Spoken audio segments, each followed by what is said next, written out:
We are continuing to follow the latest out of Los Angeles, where California Governor Gavin Newsom is now saying that he will file a lawsuit against the Trump administration for deploying National Guard troops without his request. It's a move he is slamming as, quote, unconstitutional.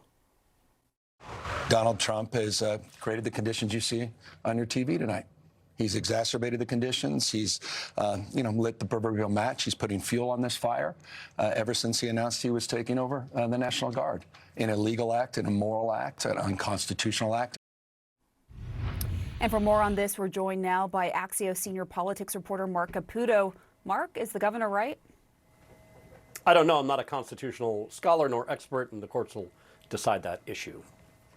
So how has what we've seen this weekend from President Trump how has it played into the larger political agenda of his?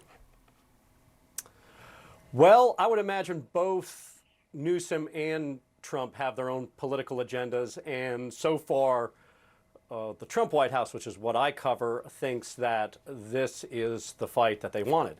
Not sure what Gavin Newsom thinks, but I doubt he's acting the way he is without thinking it's a winning hand for him.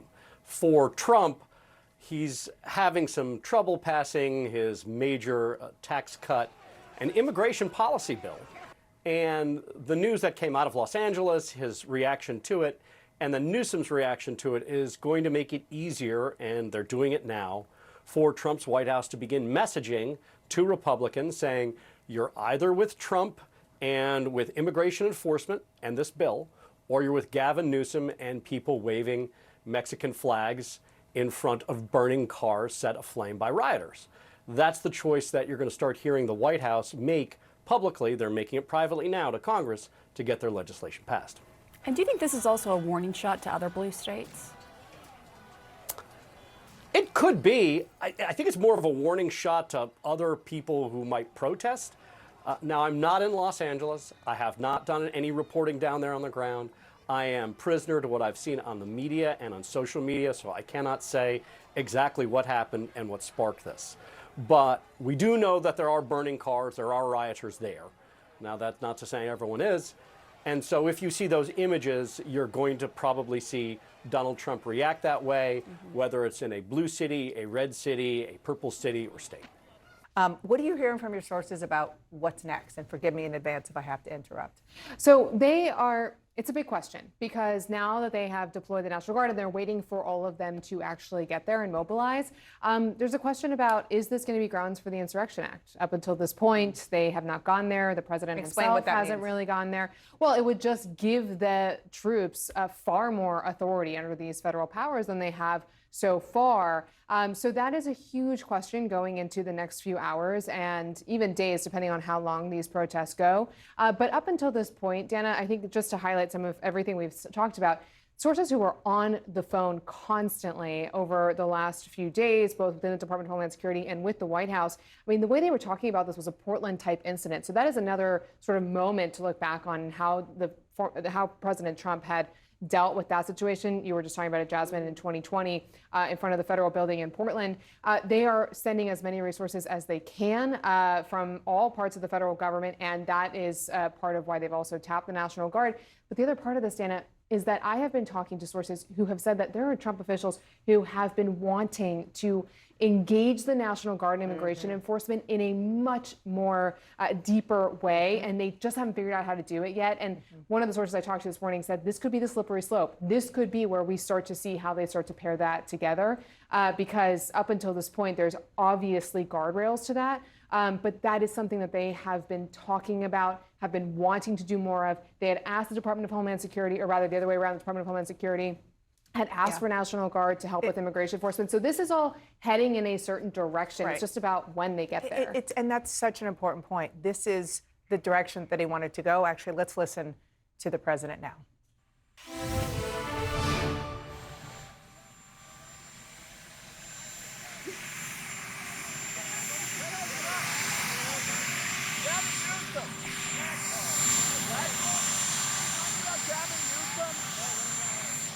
Gavin Newsom he's daring Tom Homan to come and arrest him. Should he do it? I would do it if I were Tom. I think it's great. Gavin likes the publicity, but I think it would be a great thing. a terrible job. Look, I like Gavin Newsom. He's a nice guy, but he's grossly incompetent. Everybody knows. All you have to do is look at the little railroad he's building. It's about 100 times over budget. We're putting a flagpole over there. Under budget. I always do under budget. What does your intel tell you about these people causing all the problems in LA? Oh, Are they people ICE is trying to deport, or are they professional the agitators? people that are causing the problem are professional agitators. They're insurrectionists. They're bad people. They should be in jail. Thank you. Mr. President, will you invoke the Insurrection Act? It's like you queued him up, Priscilla. That word he used, they're insurrectionists. That I can't imagine that was an accident, because it seems as though that is the place that the White House is trying to get. And for the president, it's icing on the cake that he can do it in the state of California, because on a whole host of issues, he has had California, Gavin Newsom in particular, in his sights. The question he was asked was about Newsom daring Tom Homan to come and arrest Newsom.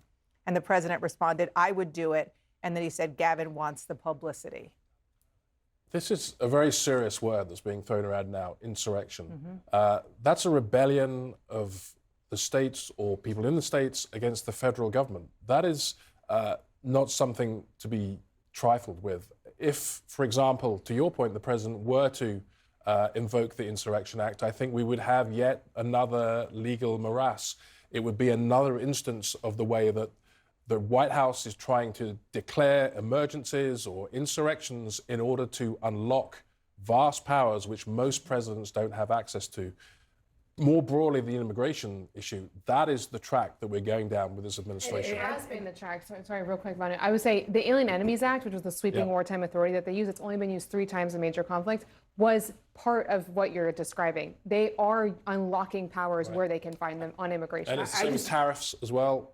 I don't want to lose sight of the fact that the President of the United States just called the arrest of the sitting governor of California. I mean, Trump, you tend to brush things off when he said it, but he did say, I would arrest the governor of California. We'll see ultimately where this comes down to. But this fight between California and the White House has been escalating, whether it's just been on this. But there's so much at stake for California. There's billions of dollars of federal money that goes to California.